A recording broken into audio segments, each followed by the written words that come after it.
Thanks for catching up with us on Tee to Green here on ASTV. Joining me, Jared Ladobruk from Golf Manitoba. Jared, does it feel weird that we're, in a polar vortex yet we're talking about golf? Golf does seem like the last thing that we should be talking about today. Never. I want to put on the mitts and just start swinging driver off the first tee right now. No, it's nice to talk about it because we are getting to the middle of February, and that means spring is right around the corner. So the days are getting longer.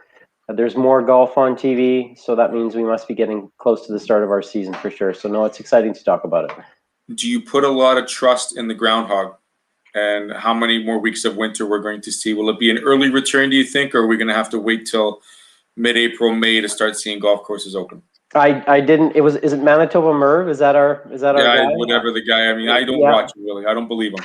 I didn't put any stock into that. It's hit or miss. We've had, what was it, a few years ago? We had golf courses open up at the end of March, right. And then last year was beginning of May, but that was obviously for different reasons. But if we can get somewhere in the middle of April, that's a bonus for sure. Then we get a couple of extra weeks of golf in. But somewhere between the middle of April and May is when we usually look to get things underway. That's a good segue, Jared, because you've got your schedule set for 2021. Yep. Give us some details on the schedule, some of the competitions, and also the change in venues that we're going to see this upcoming year. Yeah, so we are the provincial body for amateur golf, so that means we like to bring our championships around the province. We've got a full schedule. This is assuming that we are allowed to compete under return to play protocols, so we're keeping our fingers crossed there. But the schedule is going to start off end of May, Grand Pines Golf Course with our match play championship, and we're going to move right through a full year. Our junior championship is heading out to the Western region at Shiloh Country Club. Our men's mid-amateur and women's amateur championship is here in the city at Niagara Country Club. And then a special note is our men's amateur championship. We'll be handing out our trophy for the 100th time at the Neepawa Golf and Country Club in the middle of July.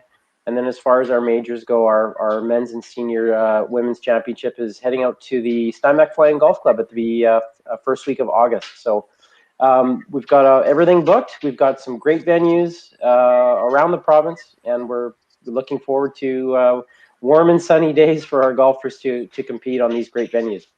So most of the competition days are later on in the summer, so it gives a chance to obviously see how the return to play guidelines will work, but also gives a chance for these players to warm up. I mean, really, yep. That plays into a big account because you have to have pre-leading competitions, you have to have seedings and all that stuff, I'm assuming.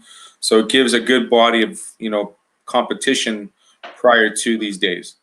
Yeah, there's a couple of things. You mentioned that. Also, we want the golf courses to have a chance to hit their growth period and make sure that they're in top condition. And obviously, the golf course itself, they want to showcase their venue when it's at its top shape.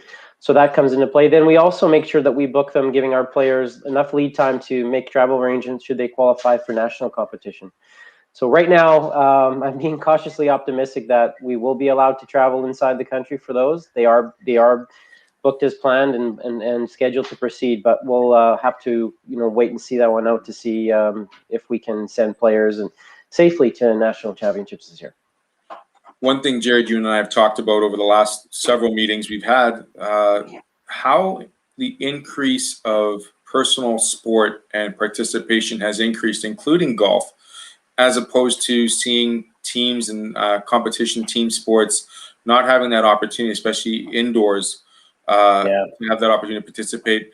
The numbers you said have increased in terms of participation. Do you continue to see those growing this year? Because, I mean, golf courses are wide open. I never play within 6 feet of my players. I'm usually on the left rough or the right rough, never down the middle. And they really only get on the green to be around close enough. So comment a little bit about how the participation numbers have increased and whether or not you see them continuing to grow. Yeah, I mean, golf emerged as one of those safe sports where you could pretty much once you got onto the golf course, with the exception of not seeing a few things like bunker rakes and benches and ball washers. I think some of those return near the end of the year. But I mean, it was play as usual. We just had to be aware that we we needed to keep our space from our playing partner. And if you were in the same house, then it didn't really matter. If a family was going to golf, you could continue on as usual. But yeah, it just emerged as one of those safe activities, and I think it'll be positioned as such coming into this season. And we're fortunate that way. Like you mentioned, some other sports really have not been able to start up at all, and that is unfortunate. But in our case, we did it last year, and we're ready to do it again this year. As far as increases, there is no central recording mechanism for how many rounds, but anecdotally, if you look at what the golf courses have experienced this past summer, is they were booked.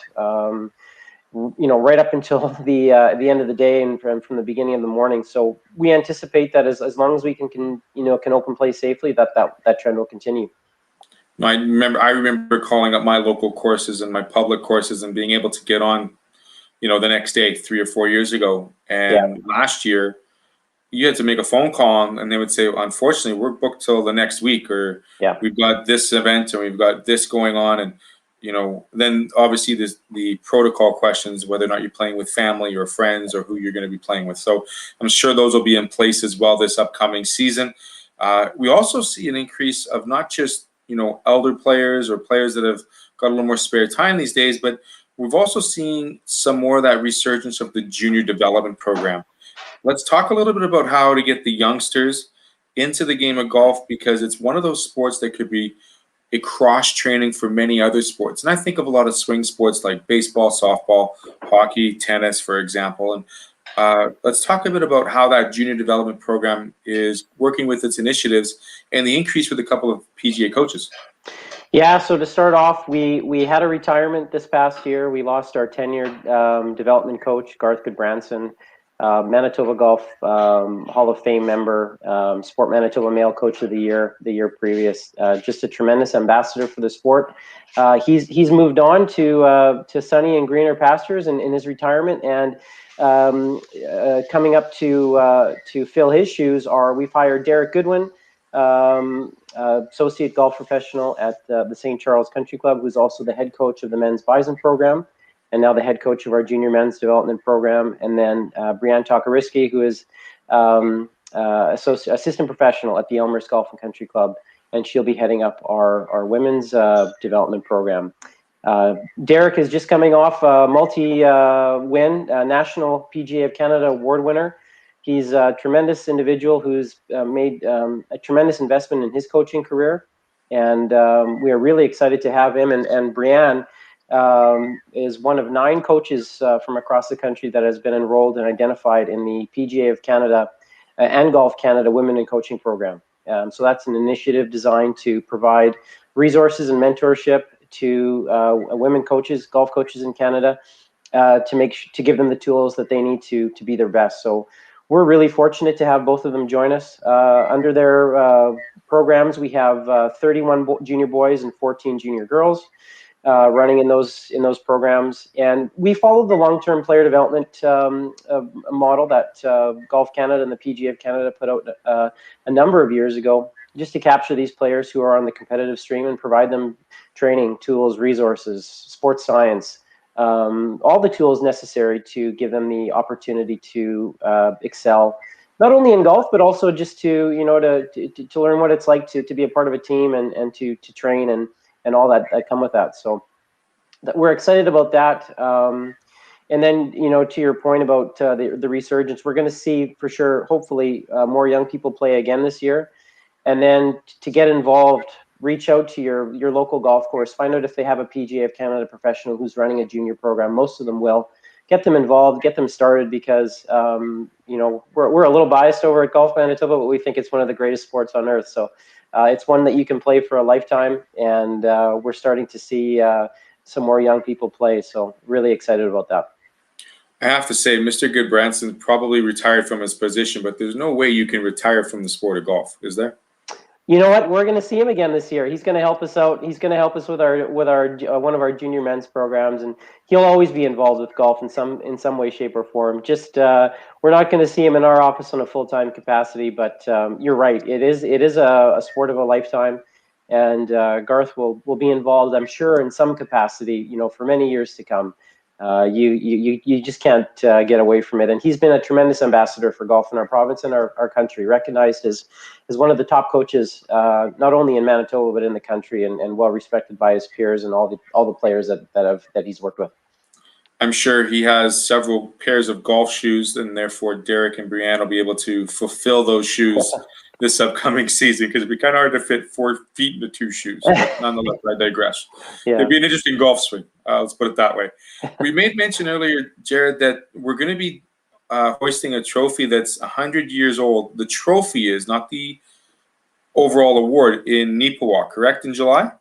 Yeah, so the first trophy, our men's amateur championship trophy, was awarded to A.J. Wilson in 1922 at the Pine Ridge Golf Club. Pine Ridge is one of the founding 5 clubs of Golf Manitoba back in 1915. So in some way, shape, or form, this event has been played over the past century and into this one. So, but we are recognizing that this will be the centennial awarding of that championship, and we're headed back to Neepawa, which we were there in 2013. Defending champion is Marco Tristaniak from the Elmhurst Golf Country Club, who won last year, winning the title at Glendale. And we're excited to bring this event to Westman, Manitoba. They are really excited to have us out there. It's a great golf course. I know the players really enjoyed playing it back in 2013, had great things to say about it. And we're really excited to bring it back there for 4 days of competition in the middle of July. That's fantastic news. So look forward to seeing that trophy, and I'm sure all of the updates for the season, competitions, venues can be found on your website. Correct, Jared? Yeah, on our website at golfmb.ca. We're also on Twitter. We keep things up to date there. You know, you can find us on Facebook as well, and we're also we've also ventured out into the world of Instagram. So we're across those platforms. You can find us, reach out to us. Talk golf with us, find out what's happening, check out our schedules, find out when you can register, where you can play this year. We also have a member club directory on our website, so for those golf clubs that are members with us, check them out, go visit them, play a game of golf there, find out all the great golf that can be played in our province and this coming season. Golfmb.ca, you will find all the information. Jared, thank you so much. What was your take on last weekend's tournament? You said you were kind of surprised on the winner, or you more surprised to see Borat in the stands?